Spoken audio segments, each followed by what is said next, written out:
누구세요?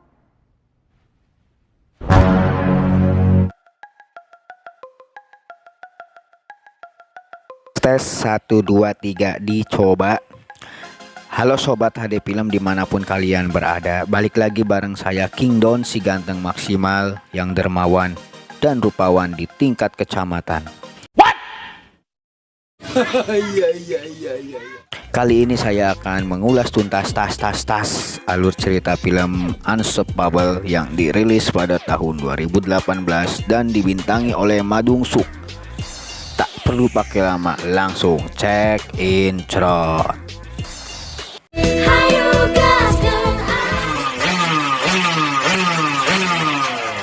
Bagi teman-teman yang belum subscribe, silakan klik subscribe dan nyalakan tanda loncengnya untuk mendapatkan update terbaru dan mendukung channel ini agar terus berkembang. Yang sudah subscribe, Mimin doakan semoga panjang umur, sehat selalu dan banyak rezeki.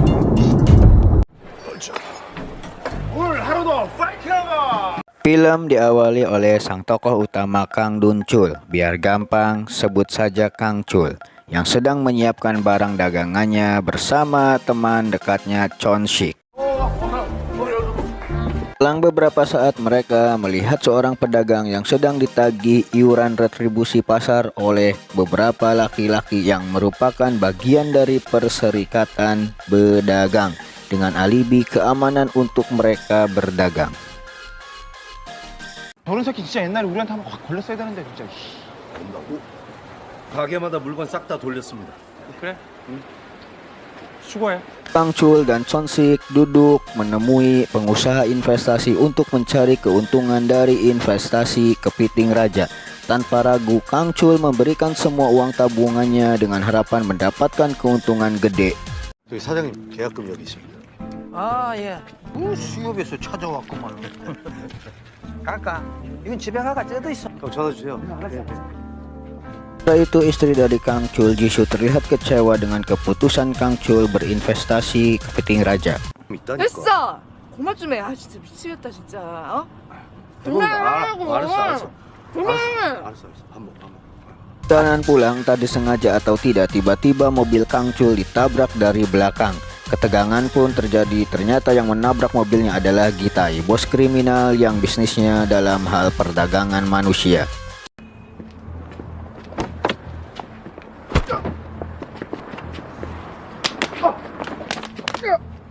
죄송합니다. Ketika Gitai melihat paras cantik Jisoo, dengan anjingnya terlintas di benak Gitai untuk menjualnya dengan harga yang sangat mahal.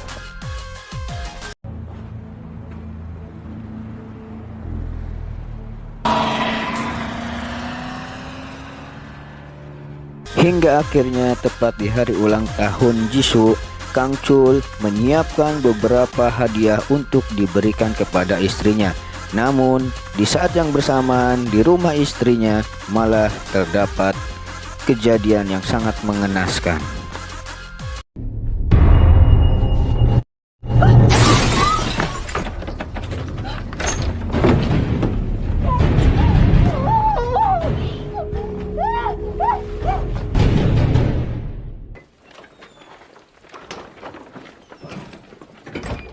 Sampainya di rumah, Kang Chul tidak mendapati istrinya ada di rumah. Malah sebaliknya, keadaan rumah acakadul. Seketika Kang Chul pun menjadi panik.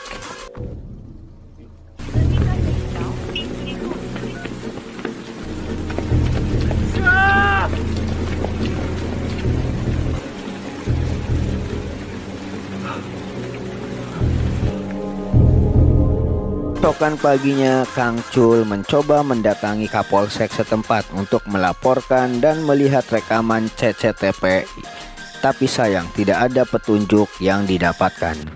보시다시피 주차 구역이 어둡고 나중엔 비까지 내려서 저기 우리 지수 좀 꼭 좀 찾아. Setelah keluar dari Kapolsek setempat, lalu Kang Chul menerima telepon dari seseorang yang ternyata telepon tersebut dari penculiknya yang tak lain adalah Gitai.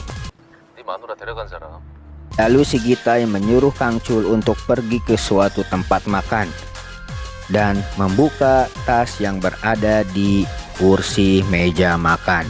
Namun setelah itu Kang Chul sangat marah dan emosi karena si Gitai mengatakan bahwa istrinya layak dibeli dengan uang 1 tas yang dilihat oleh Kang Chul. Emang bener-bener si Gitai ini menggelaikan. 네 마누라 매력 있으니까 인기 많을 것 같아. 오케이? Lalu Kang Chul kembali ke Kapolsek dan menyerahkan 1 tas yang berisikan uang untuk menjadi barang bukti dan harapan sebagai petunjuk mencari istrinya. Namun Kang Chul tampak kecewa karena petugas Kapolsek tidak bisa berbuat banyak dan harus dia sendiri yang turun gunung. Setelah itu Kang Chul pergi ke kantor Perserikatan Pedagang untuk meminta gaji yang sudah lama tidak diberikan.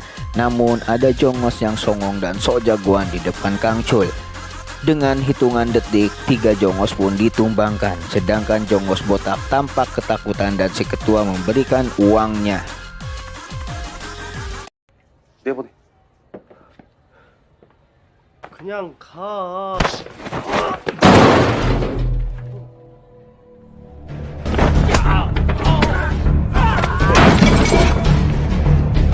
내 돈 가지고 와 빨리. 주려고 그랬어. 준비 다 해뒀어. 그럼. Setelah Kang Chul mendapatkan uangnya, Kang Chul dan Chonsik pergi menemui Aikwon, sebut saja Wowon, seorang detektif swasta, untuk dimintai bantuannya guna menemukan istrinya. 저기 그럼 내일까지입니다. Dengan menganalisis isi rekaman CCTV tempat makan, Detektif Wowon langsung bergerak cepat mendatangi showroom mobil yang tujuannya untuk mendapatkan informasi dari si pemilik mobil tersebut.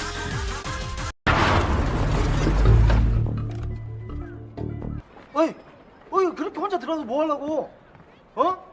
형씨. Namun ketika Kang Chul dan yang lainnya mendatangi si pemilik mobil, ternyata mobil itu sudah dijual saat kalah berjudi. Lalu Kang Chul pun meminta alamat tempat dia berjudi. 얼마에 넘겼어요? 500이요. 이러라고 하는데 그런 정신을 갖고 있는 애가 도박으로 이 새끼야 집을 팔아넘겨 이 새끼야 그러면은. 거기가 어디예요? 번호판 넘겼던 곳이. Setelah itu Kang Chul dan kawan-kawan langsung meluncur ke alamat yang diberikan dan langsung disambut oleh perempuan cantik yang ternyata seorang manajer di tempat judi. 번호가 아닌가? 그럼 약 받으러 오셔. 아니. Ketika Kang Chul meminta informasi ke si manajer itu, malah dia ketawa ngeklek dan meminta para jongos untuk menghajar Kang Chul.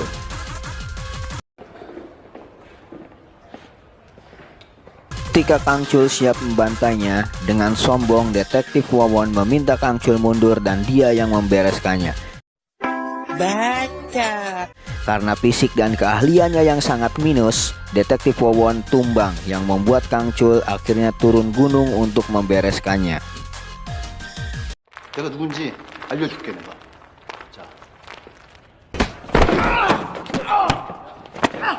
Dan ketika Kang Chul turun gunung, semuanya disikat oleh Kang Chul sampai semuanya tepar.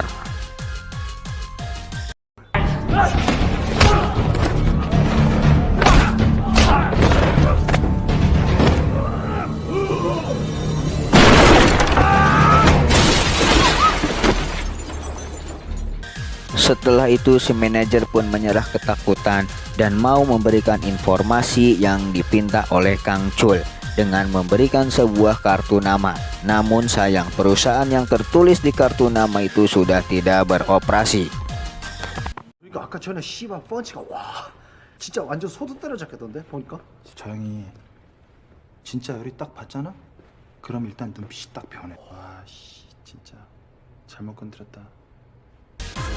Setelah beberapa hari, Detektif Wowon berhasil mendapatkan informasi kasus penculikan dan dengan cepat Kang Chul dan kawan-kawan langsung menuju tempat tersebut. Setelah Kang Chul bertemu dengan orang tersebut, Kang Chul akhirnya mendapatkan titik terang, informasi valid yang ternyata dalang dari semua ini adalah ulah si Gitai, seorang pengusaha yang bergerak di bisnis jual beli manusia.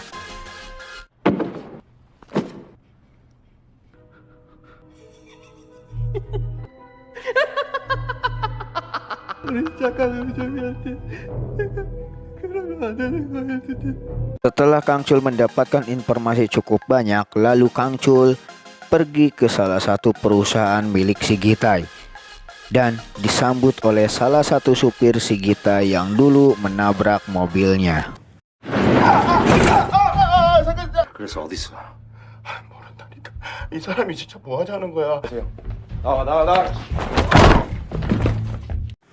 Gita yang mengetahui kedatangan Kang Chul di perusahaannya, lalu si Gitai menelepon jongosnya untuk berbicara langsung dengan Kang Chul dan meminta Kang Chul mengembalikan uangnya untuk dibarter dengan Jisoo. 야, 알았어. Lalu Kang Chul meminta detektif Wowon dan Chon-sik menyamar menjadi petugas kejaksaan untuk masuk ke Kapolsek dan meminta uangnya kembali.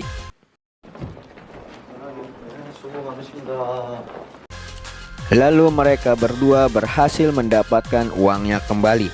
Namun pada saat penyamarannya ketahuan, dengan cepat Kang Chul meledakkan sebuah mobil agar perhatiannya teralihkan dan mereka pun bisa melarikan diri.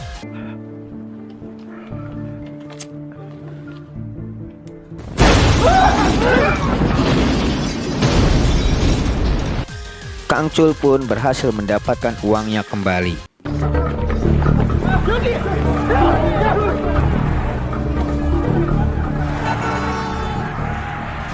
Di saat perjalanan, Kang Chul menelepon Gitai untuk transaksi pembarteran.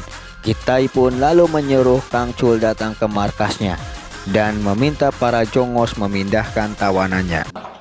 여기 싹 다 정리해서 철수하고 그 새끼 돈 받으면 그냥 둘 다 죽여. Ketika Jisoo berhasil melarikan diri dan hendak melaporkan ke kantor Kapolsek setempat, tiba-tiba Gitai dengan gercep berhasil menangkap kembali Jisoo dan membawanya ke dalam mobil.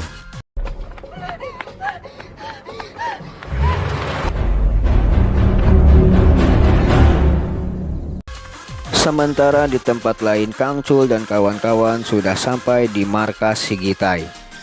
Di sana Kang Chul langsung menyikat habis para jongos si Gitai sampai tepar semua.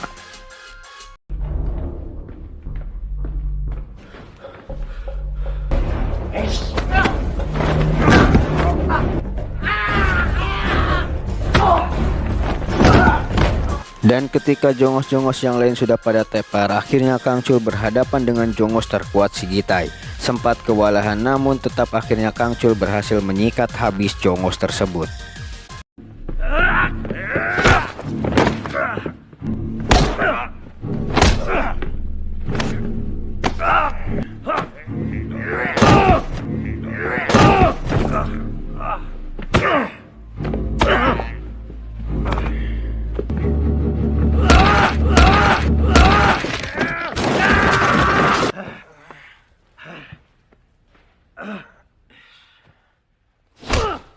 Sementara keadaan di luar kantor, detektif Wowon dan Chon-sik berhasil menggagalkan proses pemindahan tawanan.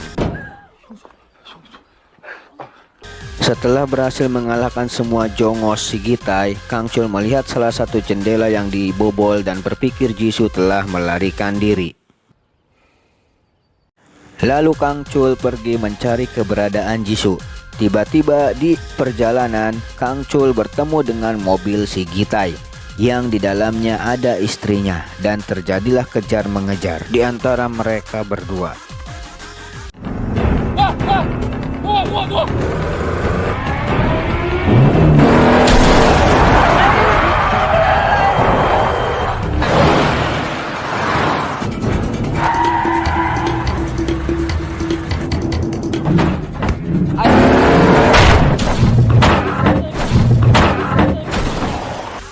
Saat sedikit lagi berhasil memberhentikan mobil si Gitai, tiba-tiba mobil Kang Chul terbalik ke pinggir bahu jalan.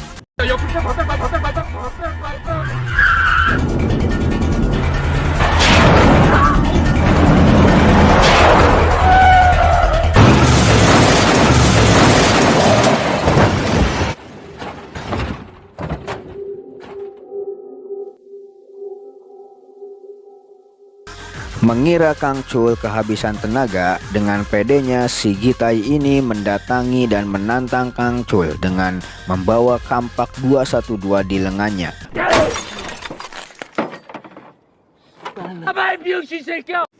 Namun tiba-tiba Kang Chul menarik Gitai dengan sangat kuat dan menyiksa habis-habisan di dalam mobil, hingga Gitai dilempar keluar mobil dengan sangat kencang.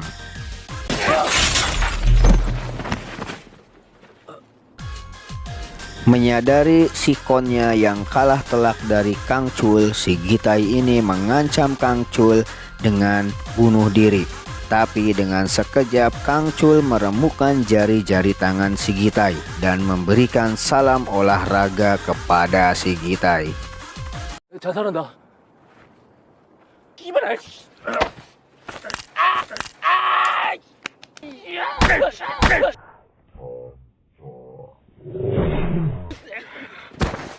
Dan akhirnya Kang Chul berhasil menyelamatkan istrinya. Film pun selesai. Film ini mengajarkan kita untuk tetap menjaga harta, tahta, dan pamajikan.